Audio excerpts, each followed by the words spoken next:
అష్టకామేశ్వర temple దగ్గర మీకు 245 గజాలలో east facing house అండి.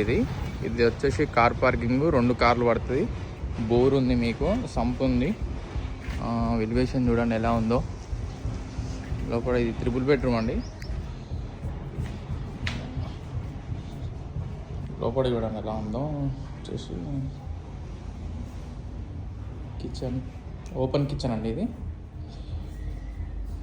Open kitchen, living room.